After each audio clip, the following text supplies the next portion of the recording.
여러분, 하나님께서 창조하신 자연에는 놀랍고 위대한 일들이 참 많습니다.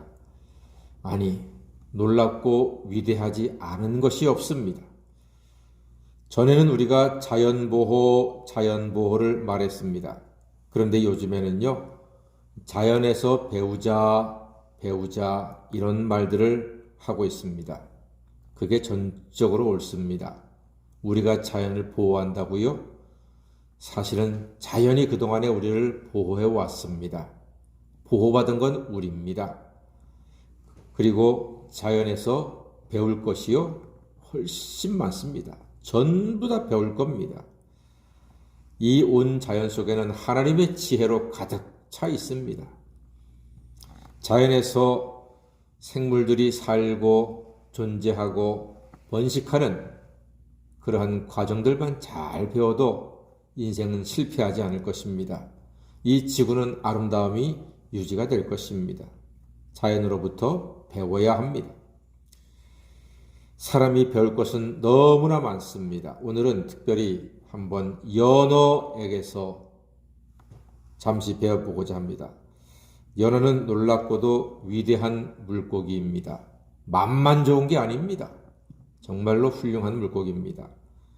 강의 상류에서 부화가 된 그 멸치 새끼보다도 작은 치어가 바다로 나가서 2년 3년 동안을 그 대양을 누비며 헤엄치다가 다시 자기가 태어난 고향으로 돌아옵니다. 여러분, 기가 막히지 않습니까?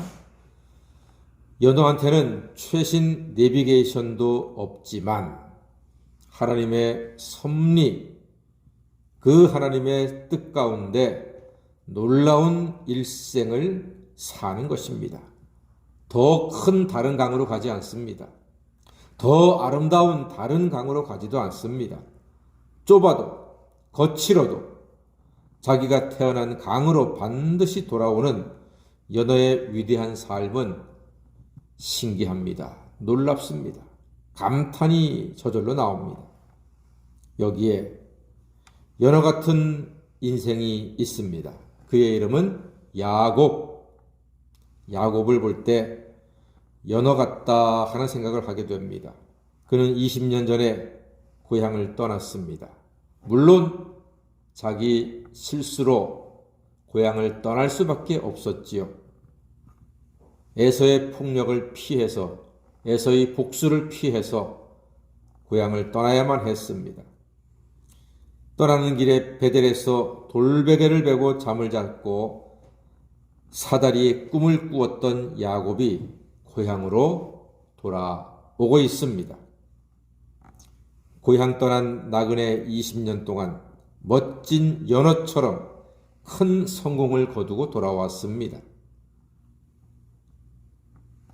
아내가 넷이요, 아들이 10이고 11, 12, 딸까지 13입니다. 재산도 엄청난 부자입니다. 밧단 아람의 거부였던 외삼촌 라반이 부러워할 만큼 큰 부자가 되었습니다. 빈손으로 갔다가 그야말로 금의 환양하고 있습니다. 그리고 마지막에는 가장 야곱에게 두려웠던 이름, 위기였던 이름, 에서와의 관계도 하나님의 은혜로 기적같이 회복을 했습니다. 그러나 아직 그의 삶이 하나님의 뜻을 온전히 이룬 것은 아닙니다. 하나님 뜻을 이루어가는 과정에 있습니다. 하나님은 야곱에게 베델로 돌아오게 하신다고 약속하셨습니다.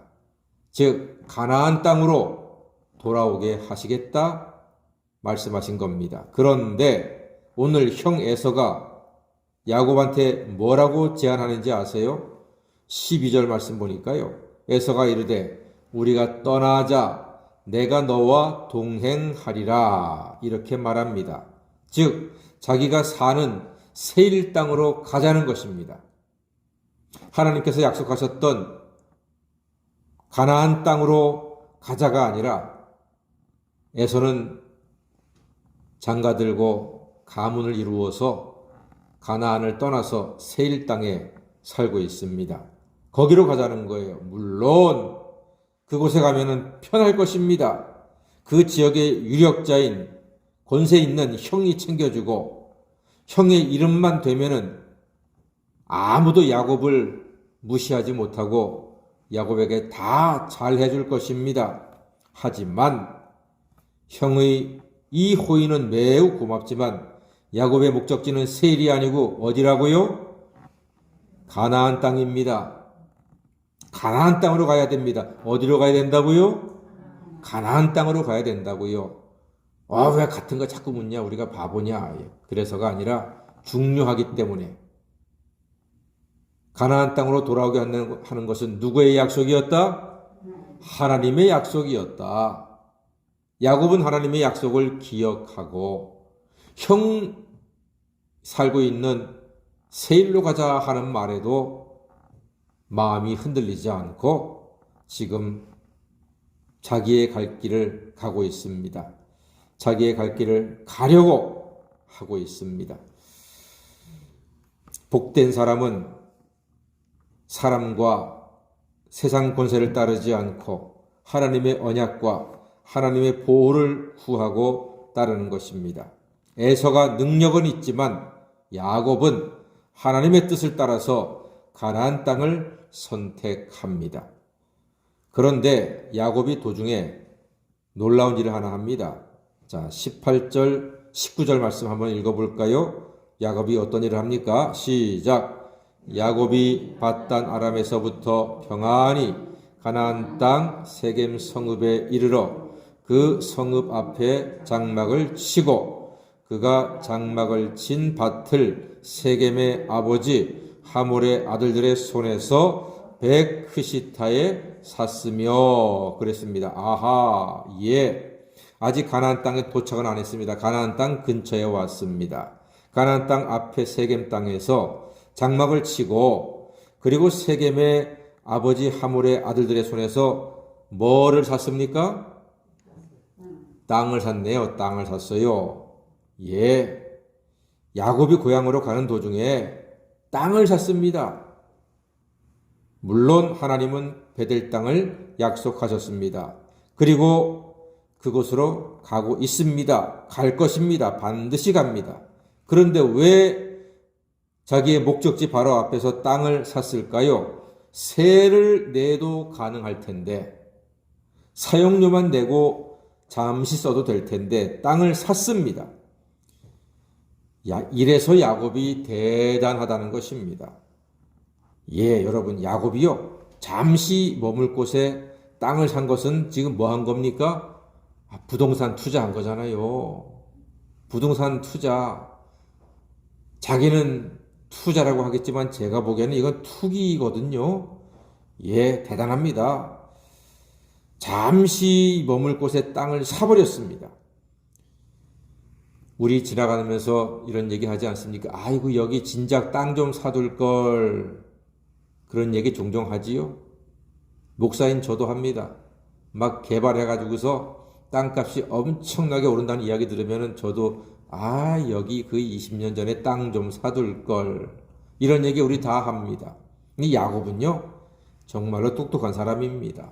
그 옛날에 이렇게 부동산 투자도 아주 쏠쏠하게 아주 야무지게 했던 그런 사람입니다. 사랑하는 여러분, 그러나 우리가 부러워할 것은 세상에 땅 부자가 아닙니다. 우리에게는 천국 본향이 있음으로 인해서 날마다 담대하게 살아가시고 천국 본향이 있음으로 인하여 충분히 위로받으며 살아가시는 하나님의 자녀가 되시기를 바랍니다. 숫꽃과 세겜이 좋아 보여도 베델로 가야 했습니다. 그것은 하나님의 뜻입니다. 우리의 목적지는 세상이 아닌 천국입니다. 예배자의 삶을 통해서 날마다 천국을 향해서 걸어가고 있습니다.